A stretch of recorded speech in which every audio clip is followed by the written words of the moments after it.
All right, let's talk about something that quietly blocks more people than almost anything else: the how, the dreaded how. The moment you start asking how, most of the time you've already left the right state. And I'm not saying that strategy doesn't matter, I'm saying timing matters. People ask how way too early, before they decided who they're becoming, before their nervous system is calm, before they told themselves a story where something is even possible. They get stuck. How do I do this? How do I make it work? How do I figure it all out? But here's the thing most people don't notice. That question isn't neutral. The question itself often assumes, I don't know. I'm not capable. This might not work. That's not just a question, that's a story.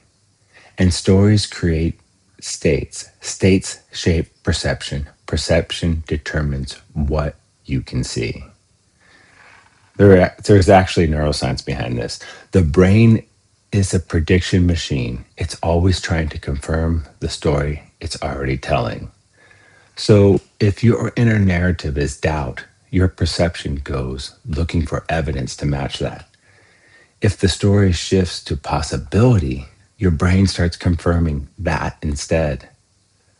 This is why the first move is not strategy. The first move is state. If you're tense, frantic, desperate, or pressured, even the perfect strategy won't land.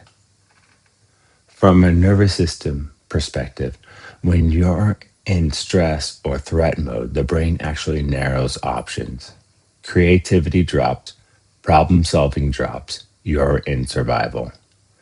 But when the body feels safe and calm, the brain opens back up. That's when ideas start flowing. That's when connections get made. That's when solutions appear. So step one is simple. Drop the how. Not forever, just for now. Because asking how too early overloads the mind. Too many variables, too many unknowns. The cognitive load creates paralysis.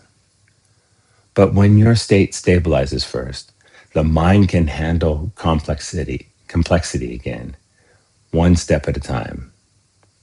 Then comes step two. Fix the story. Tell yourself a story that assumes capability, not hype, not pretending, just something grounded and honest like, I can do this. This is workable. People like me figure things out. This has been done before. I don't need the whole map. I just need the next step. What's interesting is that this doesn't just change your thinking. Thoughts are physical. A different story literally changes muscle tension, breathing, posture, and tone. When the body softens, thinking improves. That's called embodied cognition, the body and mind working together. And once the story changes, the how starts showing up. There's more neuroscience here too. Your brain has a filtering system called the reticular activating system, RAS. It decides what you notice and what you ignore. When your inner story changes, that filter changes. You're not creating things out of thin air. You're finally seeing what was already available. An idea pops up, a conversation happens, a book finds you, a video lands at the right time. Someone says one sentence and something clicks. That's not magic. That's perception aligning with possibility. And then, only then, do we talk strategy. Strategy isn't something you force. Strategy is something you receive once you're in the right orientation. The order matters. State first, story second, strategy third. Most people reverse this. They try to plan from anxiety. They execute from pressure. They strategize from fear. And then they burn out. Calm creates clarity. Clarity reveals options. Options turn into strategy. So here's a simple daily integration practice. When you feel stuck, don't ask, how do I fix this?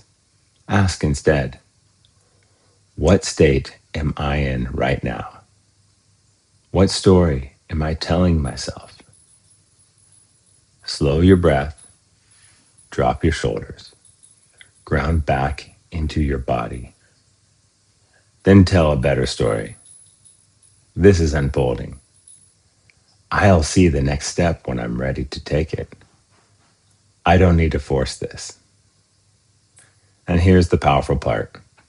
The more often you practice this, calming the body, choosing a better story, the more your brain wires that response in. That's neuroplasticity. You're training yourself to access clarity instead of panic. This isn't wishful thinking.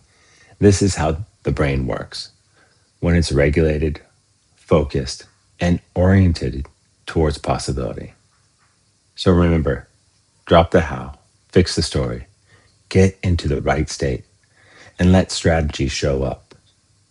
It always does. I say, see the end result.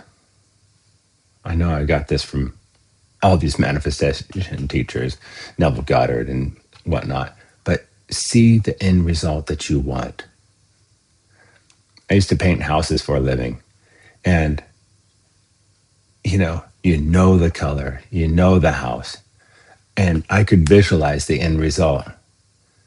And it could be overwhelming if you think about all the steps you have to take and everything that you do, and I knew how to do it, but that is a simple example. What I would do to motivate myself, to keep myself moving forward, is I'd visualize the end, the beautiful house, the client thanking me, counting $100 bills to me. That's what I would do to paint a house. See the end. How do I make the videos? I see the end. I saw myself making videos, and then one day I didn't know how I would do it. I just started doing it. I wanted to write books. I always how do I do it? How? And then I saw the book in my mind, and it became a possibility. And then the how showed up, and I wrote many books. So go in love and peace with wisdom and understanding. Enjoy this day. See the possibility of enjoyment this day. Don't ask how, just see it.